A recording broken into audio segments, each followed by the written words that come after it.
Hello दोस्तों, हमने पिछले क्लास में चर्चा की थी आर्टिकल 12 स्टेट की परिभाषा, और हमने कहा था कि हम नेक्स्ट वीडियो मूल अधिकारों के निलंबन के बारे में बात करेंगे।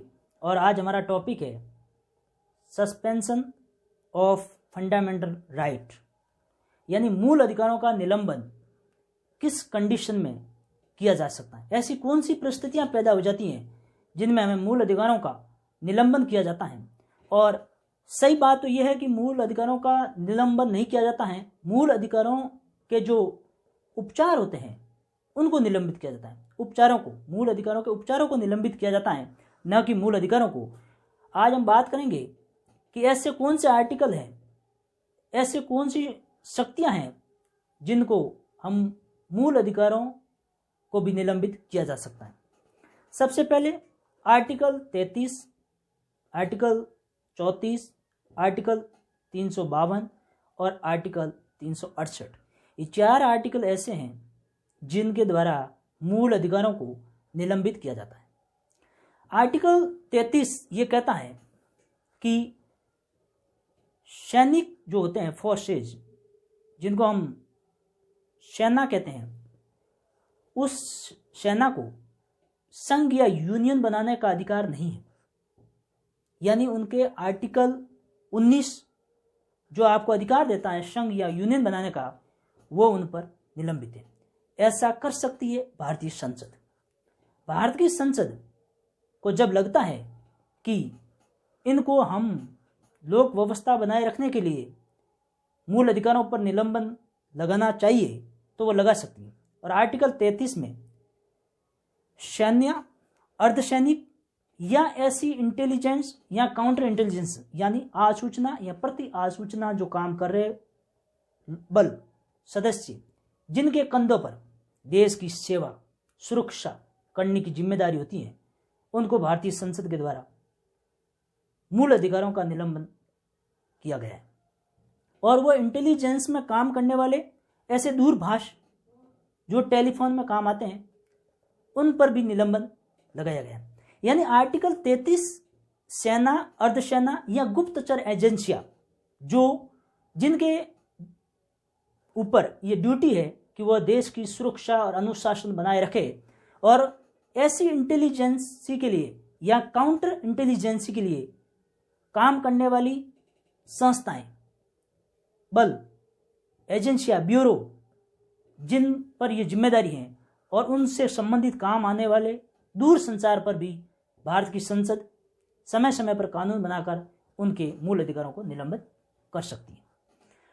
आर्टिकल 33 जो आपको सेना, अर्धसेना और ब्यूरो, इंटेलिजेंस ब्यूरो, उनमें काम करने वाले व्यक्तियों के मूल अधिकारों पर निलंबन लगाती है। और आर्टिकल 34 ये कहता है मार्शल लॉ, जिसको हम कहते हैं सेना विधि, जिस क्षेत्र में, भारत के किसी भी क्षेत्र में सेना विधि लागू की जा सकती है। जब भारत के किसी भी क्षेत्र में शांति व्यवस्था बनाए रखने के लिए मार्शल लॉ लागू कर दिया गया है, उस वक्त वहां जाने के लिए व्यक्तियों के मूल अधिकारों को निलंबित कर दिया जाता है। और वो मार्शल लॉ जब तक लागू होता है, वह सेना विधि काम करेगी, वहां पर कोई न्यायालय काम नहीं करेगा। और उनके द्वारा जो बनाए गए कानून, उनमें जो मूल अधिकार आपको जाने के लिए, भाषण देने के लिए, घूमने के लिए, उस मार्शल लॉ का जो एरिया है उसमें आप नहीं जा सकते। वह मार्शल लॉ कहा जाता है या सेना विधि कहा जाता है। यानी सेना विधि जहां प्रवर्त है, लागू है, वहां पर आपके मूल अधिकार निलंबित रहेंगे, यानी आप उनका प्रयोग नहीं कर सकते, क्योंकि ऐसा करना हमारे देश की सुरक्षा के लिए बहुत जरूरी होता है। और वह सेना विधि जहाँ लागू होती है, वहाँ पर सेना के ही कानून काम आते हैं। और सेना जब कानून बनाती है, उसके बाद भारतीय संसद के पास एक चीज़ और है कि उन्होंने जो उन संबंधी जो कानून बनाए हैं, उनको कानून की मान्यता दे देते हैं मार्शल लॉ के बाद भारतीय संसद, या उसमें जो काम करने वाले व्यक्ति जिन्होंने उस मार्शल लॉ के टाइम उस शासन व्यवस्था को बनाए रखने में भूमिका निभाई हो या पुनः स्थापित करने में भूमिका निभाई हो, उनको क्षतिपूर्ति देने का भी भारतीय संसद कानून बनाकर व्यवस्था कर सकती है।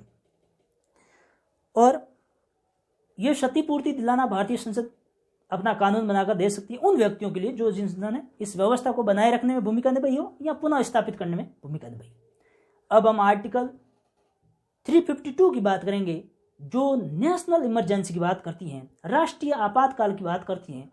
और जब हमारे देश में राष्ट्रीय आपातकाल अभी तक 3 बार लगा है, जब राष्ट्रीय आपातकाल लगता है उस टाइम हमारे मूल अधिकार निलंबित हो जाते हैं, सिवाय आर्टिकल 20 और 21 को छोड़कर।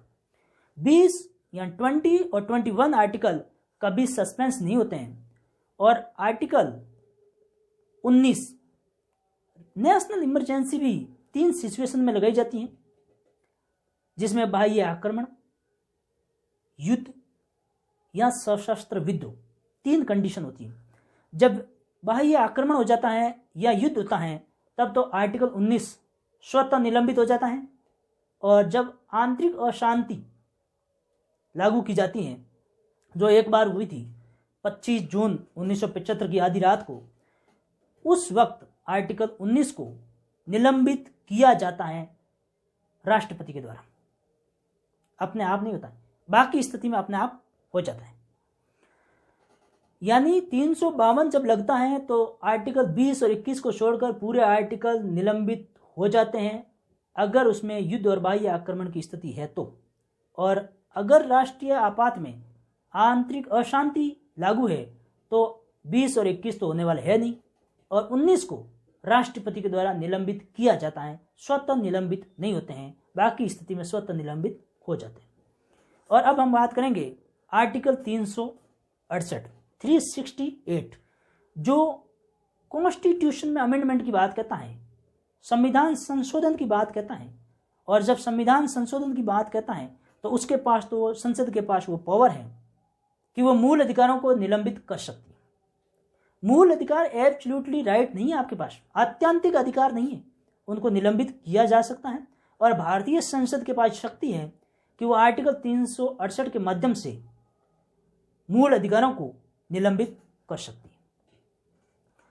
अब हम ये बात बताने की कोशिश की कि ऐसी कौन सी परिस्थितियां हैं, ऐसे कौन से लोग हैं जिनको मूल अधिकार सस्पेंस किए जा सकते हैं, या ऐसी कौन सी स्थितियां हैं जब मूल अधिकार सस्पेंस कर सकती है भारतीय संसद।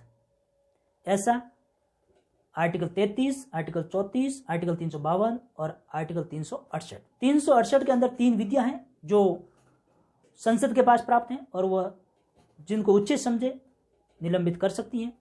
और अब आपको वीडियो कैसा लगा कमेंट बॉक्स में अपना कमेंट लिखें, और अगर कोई आर्टिकल निलंबन, मूल अधिकारों के निलंबन से संबंधित कोई प्रश्न हो तो आप पूछ सकते हैं।